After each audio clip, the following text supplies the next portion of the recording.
Well, on to the next bit, to tip yourselves really, and genuinely interested in people's views around what we can do, what we can't do. I suppose your ideas around what's possible, and how do we look at things differently. So, go on to the next slide.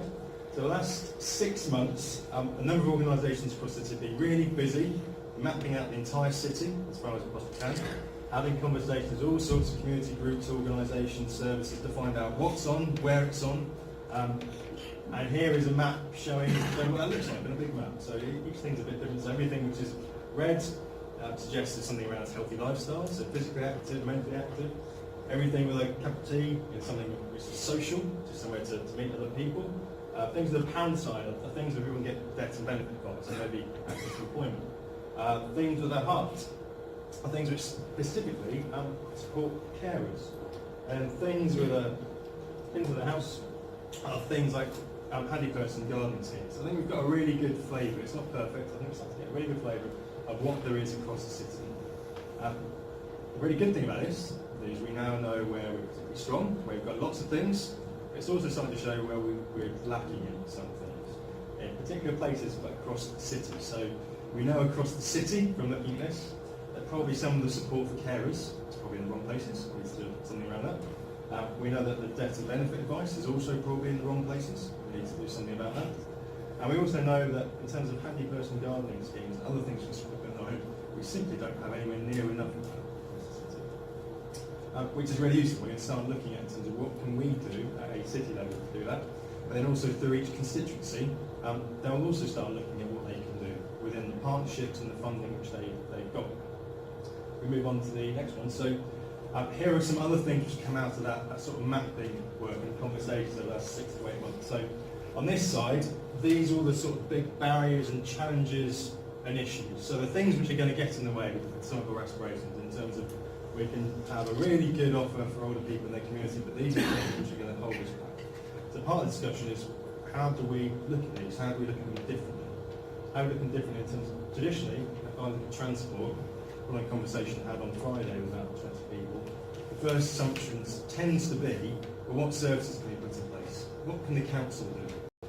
And actually we need to have a slightly different conversation. These are really wicked, difficult issues where you need probably about 20 or so different ideas and solutions, and no single idea is going to solve them. But what we need to do, and starting with the conversation today, is understand, well, what are those little ideas? What can we do differently in the community? So that's across transport, it's across information, advice and guidance, and I think the conversation today is around how do people find out what's on, what they can access. Accessibility is actually how physically accessible are the sort of neighbourhoods and facilities that are on people's doorsteps. Befriending, I put in inverted commas because I think the first assumption came back from this is why isn't the council commission befriending services? And I think we'll try and push back against that. Befriending is more an issue of there are people who are isolated and lacking confidence and maybe need a bit of extra support and a nudge to get more involved. So actually is commissioning befriending services the right way of doing that, or are there probably over 20 different things that we can look at and do differently? Cohesion, so we know at least 4 constituencies around the city, it's been highlighted a big issue that some communities simply aren't mixing. So actually people are restricted in terms of what they can access. There might be lots of things happening in that community, but some people feel it's off limits for them. And then older men.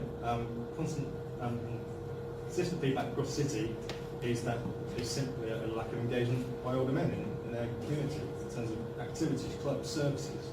So again, how could we look differently at that issue, which isn't just about commissioning things?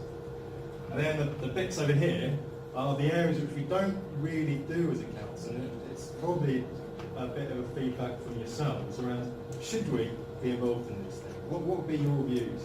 The dating services for older people to come up with. This is something which people are really interested in. But, I suppose, for the is this something which you would want the council to be involved in? If so, what would that look like? And it's turning into a serious discussion. This is what people think they want, people think they need. But is there a role for the council? Can we support some of the conditions? People have strong views that we shouldn't be doing this. Other people have strong views that, well, why not? We should be doing it if it leads to a good outcome. Certainly employment services for, I suppose, people who are retired. Actually, people want to keep working in their 70s, 80s. So we don't really do this very much. So actually, is there something which the council should and could be doing around this? What are your views around that? Bereavement, again, we don't really do as much as we could do around bereavement services, but that's obviously quite a difficult and sensitive issue in terms of if this is something which people thought the council should be involved in, well, what does that look like? When's the right time? What would be the right ways of speaking to people that suffered a loss? So here's a collection of our big issues, challenges that we're starting to think through, and we really would appreciate your views around what could we do? What could you do? What would you want the neighbour network schemes to do? And hopefully this will be a bit of a platform to what we then do next. So there's an hour for two discussions really. So we were going to sort of say we'll have a theme per table, but I'm pretty sure some tables will want to talk about what they want to talk about. So based around these issues, so transport, befriending, cohesion, information, older men, choose any of those, have a discussion around, I suppose, what could we do differently? If it's not about commissioning services at a city level, what could you do, what could we do within our own neighbourhoods and communities that's maybe different to what happens now? What are all the little ideas? What are the problems, maybe some of the challenges? So yeah, I guess it's going back to the three things. Dating, employment and bereavement services. Again, you've got time, what's your view on the council's role in that? What are the types of things you think the council should be supporting? So if we're not going to fund services, let's say around bereavement or around dating or around older men or befriending or transport, then actually what could we put funding into which would be slightly different and support communities? And then the second discussion, if there's time, is that based on what you talk about today, it'd be really good to see these types of conversations replicated in each constituency on a regular basis. So say each neighbourhood network scheme, there is an organisation who's leading it, there will be a partnership steering group which is multi-agency to work out how do we spend the money, what we do collectively. Actually, how do we capture and feed in a regular citizen voice into those meetings? And I think the discussion, which hopefully we'll have in the next half hour, 45 minutes, will show the value of why that's a useful thing to do. So if you do get time, think about, okay, well, how can citizens feed into each constituency? And that's it. That's what's up. Shall I do 20 and 20? I suppose it's quite flexible because there's quite a lot to get through. You could probably spend the whole day on this. So I think I'm more inclined, and people have got a particular interest and want to talk about it really well, really take it apart, and then we'll see where we get to. This won't be a one-off. There are going to be a series of conversations going from this point. I think if there are any questions from the presentation, come and seek me out over the next hour. Or write down a post-it note to stick it on the flip chart, and I'll try and answer all the questions at the end and try and group them up. I think that's it. So over to yourselves. Can I add something, Austin? Okay. I'm Matthew and I work with Austin.